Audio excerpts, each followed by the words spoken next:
Hello everyone, तो कैसे हैं आप सब। तो यार आज मैं जा रहा हूँ उस चीज़ के लिए जिस चीज़ की आप लोगों की काफ़ी ज़्यादा डिमांड आ रही थी, मतलब कि माइलेज टेस्ट 190 mm टायर के साथ क्या माइलेज दे रही है।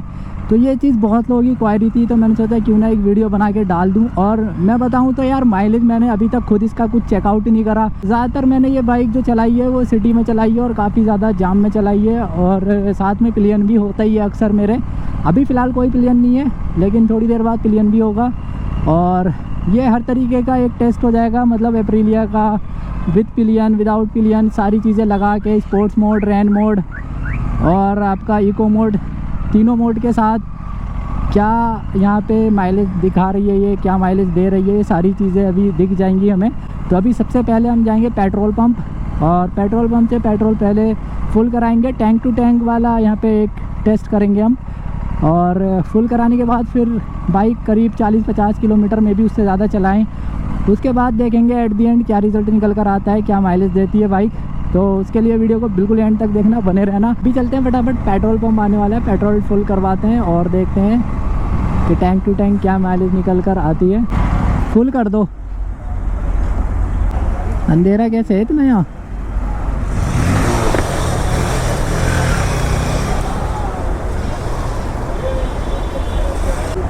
कैच करता है जितनी दूर तक का दिख जाए। बैटरी कितने रुपये चार्ज करने में? ये अगर कंटिन्यूसली यूज़ करोगे तो 1-1.5 घंटे चलती है बस। हाँ, तो 2-3 बैटरी रखनी पड़ती है ना भाई। चार्जिंग में मतलब जाना होता है। हो गया ऊपर, बस बस बस, ठीक है। और थोड़ी करो, थोड़ी और फुल करो, बस बस बस, ठीक है। यहाँ तक आ गया ना, अगली बार भी यहीं तक कराना है। तो यार टैंक फुल करा चुका हूँ, अब यहाँ से अपनी टेस्टिंग स्टार्ट होगी। पहले साइड में जाके वो चेक कर लूँगा मैं ट्रिप वगैरह, ताकि सही आप लोगों को दिखा पाऊँ। सबसे पहले करते हैं यहाँ पे ट्रिप को सेट। तो यहाँ पे ट्रिप भी मैंने स्टार्ट कर दिया 0.0 किलोमीटर, और यहाँ से अब चेक आउट करेंगे अपन कि कितने किलोमीटर चलती है ये बाइक। इको, स्पोर्ट्स, रैन तीनों में चेकआउट करेंगे, ठीक है। तो अभी तो फ़िलहाल ज़्यादा दूर जाना नहीं है, महिंद्रा आ गई है मेरे ख्याल से 2-3 किलोमीटर पे। अरे यार दिल्ली की ना यही सबसे बड़ी प्रॉब्लम लगती है मुझे, देख रहे हो, मतलब आप बाइक भगाओगे कहाँ। नोएडा भी इससे सही है यार, नोएडा में एटलीस्ट आप बाइक भगा सकते हो, एक्सप्रेस वे है, और रोड भी वहाँ पे इतनी ज़्यादा आपको रश वाली नहीं मिलेगी, काफ़ी ज़्यादा खाली रोड मिलती है वहाँ। तो ये चीज़ मुझे सही लगती है नोएडा की। अपन चलाते हैं भाई रिस्पॉन्सिबिलिटी के साथ बाइक या कार, कुछ भी।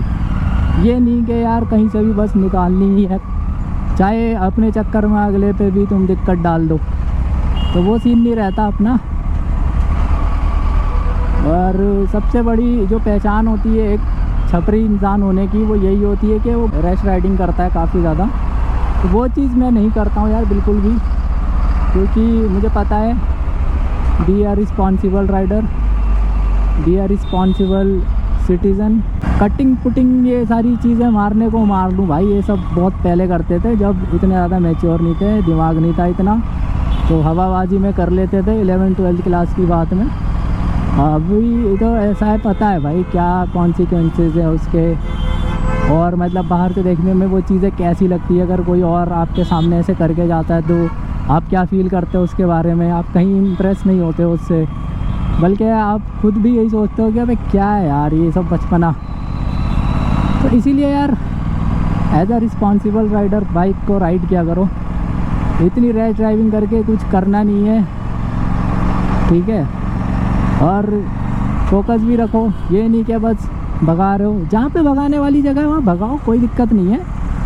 जहाँ पे आप अपनी लिमिट चेकआउट करना चाहते हो वहाँ भगाओ, लेकिन वो जगह होनी चाहिए वैसी। ये नहीं कि अब आप कहीं पे भी उसको भगा रहे हो, कहीं भी लेके जा रहे हो, तो वो दिक्कत वाली बात होती है। फिर वाइजर डाउन करते हो जैसे ही, वहीं से ही गर्मी शुरू हो जाती है। ये एक बहुत बड़ी प्रॉब्लम है यार इन हेलमेट्स के साथ। ये जितने भी मतलब आपको ज़्यादा जो सेफ्टी प्रोवाइड करते हैं उसमें ये दिक्कत होती है, लेकिन भाई सेफ्टी पहले है, ठीक है। Safety should be your first priority. तो पहुंच गए महिंद्रा, और अभी चलते हैं कासिम से मिलते हैं और अपनी बुकिंग कैंसिल कराते हैं। कॉल कर लेता हूँ यार उसको, उसने बोला था आगे कॉल कर लेना। ये थी वो कार जो अपन ने बुक करी थी MX-1। ये MX-3 Pro है। MX-1 अभी तक आई नहीं है और वैसे भी बाइक ले लिया तो अभी ये कैंसिल कर रहा हूँ। बाद में देखते हैं या तो 5 डोर या फिर कुछ और। अभी फ़िलहाल के लिए कैंसिल है। अब हम जा रहे हैं सीधा चांदनी चौक। पहले उठाएंगे बाबा को रास्ते से और फिर निकलेंगे उनके साथ। और माइलेज टेस्टिंग तो अपनी चल ही रही है। स्विच जो है ना, ये जो स्विच की क्वालिटी है मुझे कुछ ख़ास पसंद नहीं आई है। खैर ये तो जब मैं अपना प्रॉपर एक रिव्यू दूंगा उसमें ज़रूर बताऊंगा बहुत सारी चीज़ें, प्रोस से लेके कॉन्स। भाई देखो जो टायर्स है ना यार, कॉन्फिडेंस तो दे रहे हैं यार ये टायर्स जो मैंने लगवाए हैं। बहुत सारे लोगों ने बहुत सारी चीज़ें बोल रखी है कमेंट सेक्शन में। मैंने काफ़ी लोगों के कमेंट्स पढ़े, कुछ के रिप्लाई भी किए जिनके मतलब मैं कर पाया जितने भी रिप्लाई। कई लोग ना मुझे लॉजिक दे रहे थे कि भाई देखो इसमें ऐसे होगा वैसे होगा, मतलब कि बहुत सारे रीज़न्स पता नहीं क्या क्या। अभी मैं फ़िलहाल स्पोर्ट्स मोड पे चला रहा हूँ, ये बताना ज़रूरी है। तो काफ़ी सारी चीज़ें बोली उन्होंने कि भाई 180 mm लगाने से ऐसा होगा वैसे होगा। देखो टू बी वेरी ऑनेस्ट, मैंने बहुत तगड़ा कोई फ़र्क देखा नहीं है। बाइक मैंने उस तरीके से अकेले में अभी खींची नहीं है जैसे खींचनी चाहिए, क्योंकि मेरे साथ हमेशा पिलियन होता ही होता है। अभी बात रही खींचने की तो अभी मैं चेकआउट कर लूँगा एक बार क्या ही पिकअप। इतना ज़्यादा ड्रॉप नहीं है यार, और बाकी माइलेज का ड्रॉप भी देख लेंगे। और जितनी चीज़ें मुझे बताई है ना, देखो मेरे काफ़ी सारे जो नॉन में है वो इंजीनियर्स है, मैकेनिक्स है, बहुत सारे लोग हैं ऐसे जो काफ़ी अच्छी पोजीशन पे हैं और काफ़ी एक्सपीरियंसड है। उन सबसे ही मैं बात कर चुका हूँ और इतने बड़े कॉन्सिक्वेंसेस मुझे बताए नहीं है उन्होंने जितने के कमेंट सेक्शन में लोग बाग आके बता रहे हैं। एक से एक ज्ञानी आए, एक से एक बातें कही। लेकिन अब ठीक है ना, अब मैं यूज़ कर रहा हूँ, मुझे पता लग जाएगा। और जो भी होगा मैं कई किलोमीटर यूज़ करने के बाद एक रिव्यू ज़रूर डालूँगा आप लोगों के लिए। और जो भी होगा उसमें ऑनेस्टली बताऊंगा। ये नहीं कि भाई अपनी बात सही करने के लिए उसमें मैं सारी चीज़ें अच्छी बताऊं। अगर मुझे इन टायर्स के साथ कुछ चीज़ें कॉन्स भी लगेंगी तो वो भी मैं डेफिनेटली आप लोगों को बताऊंगा। 3rd गियर पर हूँ, ठीक है। और इधर मुझे बाइक उठानी है तो ये अभी भी वैसी ही उठ रही है जो कि उठती है, समझ रहे हो। ऐसा बहुत बड़ी कोई वो नहीं है कि भाई टायर साइज़ बड़े हो गए तो वो वैसी नहीं उठेगी। तो यार जैसा कि मैंने कहा था, दिल्ली की यही प्रॉब्लम है। देख रहे हो अब यहाँ से काफ़ी दूर तक फ्लाईओवर तक रश ही रश है।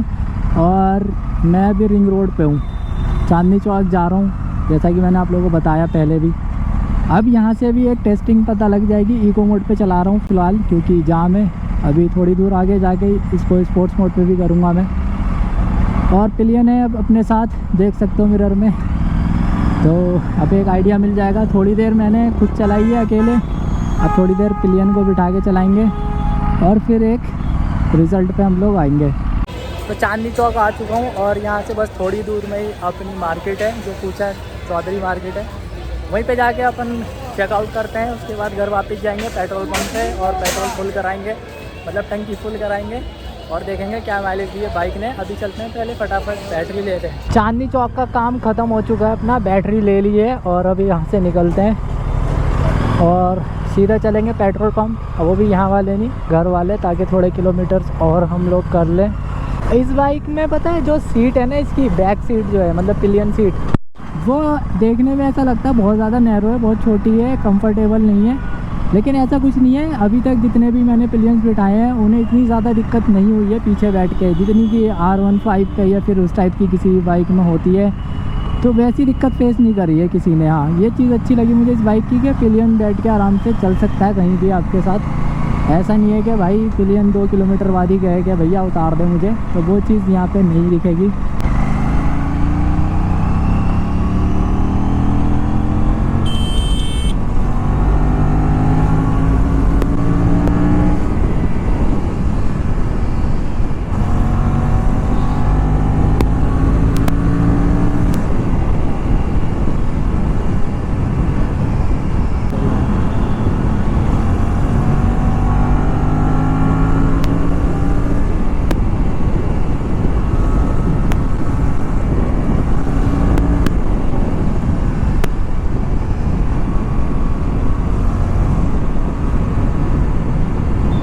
चाचा इसमें ऑलरेडी टंकी फुल है। हाँ? इसमें ऑलरेडी टंकी फुल है, आप भर दो इसे फिर भी और थोड़ा सा, मतलब यहाँ तक आ जाए। नॉर्मल स्पीड नॉर्मल डालो, देखो दिख रहा है पेट्रोल ऊपर ही, तो हिसाब से डालना, ज़रा 0 कर दो उसको। बस बस बस, और डालो थोड़ा सा। 200 कर लेना तो। ना ना ना, बस बस बस बस, छोड़ दो छोड़ दो। 200 मार दिया तुमने। कितना आया? 2.12। यहाँ पे देख सकते हो 2.12 पेट्रोल डल चुका है इसमें। भैया को पैसे दे दूँ। 2.12 लीटर इसमें पेट्रोल डला है। और अभी चेकआउट करते हैं कि कितनी चली है बाइक। ये ट्रिप 36.2 किलोमीटर चली है। पता नहीं आप लोगों को दिखाई दे रहा है या नहीं, मैं एक बार मोबाइल में भी ले लेता हूँ ताकि आप लोगों को सही से दिखा पाऊँ। ये देख सकते हो 36.2 किलोमीटर चलाई है अभी मैंने। और जो बाइक में शो हो रहा है एवरेज वो आ रहा है 17.1 किलोमीटर। ठीक है, अभी इसको हम भी डिवाइड करते हैं। 36.2 किलोमीटर डिवाइडेड बाय 2.12, तो वही जितना बाइक में दिखा रहा है उतना ही माइलेज दिया है इस बाइक ने। मतलब ये जो है ना काफ़ी ज़्यादा एक्यूरेट है, डिट्टो। मतलब बिल्कुल ऐसा नहीं है कि कुछ बहुत ज़्यादा कम हो ज़्यादा हो, बिल्कुल सेम है। 17.1 किलोमीटर का यहाँ पे माइलेज दिए इस बाइक ने। और मेरे हिसाब से सही है, क्योंकि मैंने जाम में ही चलाई है पूरी बाइक। जाम 80% हमारा जाम में रहा है। जाम में ही रहा है। 80% क्या, मेरे ख्याल से 90% जाम में रहा है। बहुत ही कम ऐसे चलाई होगी। और टायर देख लो, वही है 180 mm वाले। कभी आप सोचोगे मैंने स्टॉक वाले टायर में दिखाया है। और मैं आप लोगों को एक सही बात बताऊं ना, मुझे माइलेज पहले भी इतना ही दे रही थी बाइक। अभी दिखा देता हूं अगर यकीन ना आ रहा हो। ये देखना, टायर लगाने से पहले भी मुझे कुछ खास माइलेज नहीं दे रही है ये बाइक। 17.3 किलोमीटर दे रही है और अभी 17.1 है, तो कुछ फ़र्क नहीं आ रहा है। तो भैया वीडियो यहीं ख़त्म करते हैं। और उम्मीद करता हूँ आप लोगों को वीडियो अच्छी लगी होगी। इस टाइप के काफ़ी सारे अच्छे अच्छे कंटेंट देखने के लिए चैनल को सब्सक्राइब कर लो और वीडियो को लाइक ज़रूर कर देना। अभी तक नहीं किया है, आप लोगों की डिमांड पे ही वीडियोस बनाता हूँ मैं, आगे भी बनाऊँगा। अभी तो इसकी बहुत सारी चीज़ें हैं जो टेस्ट आउट करनी है मुझे, तो उसके लिए भी चैनल को सब्सक्राइब ज़रूर से कर लेना।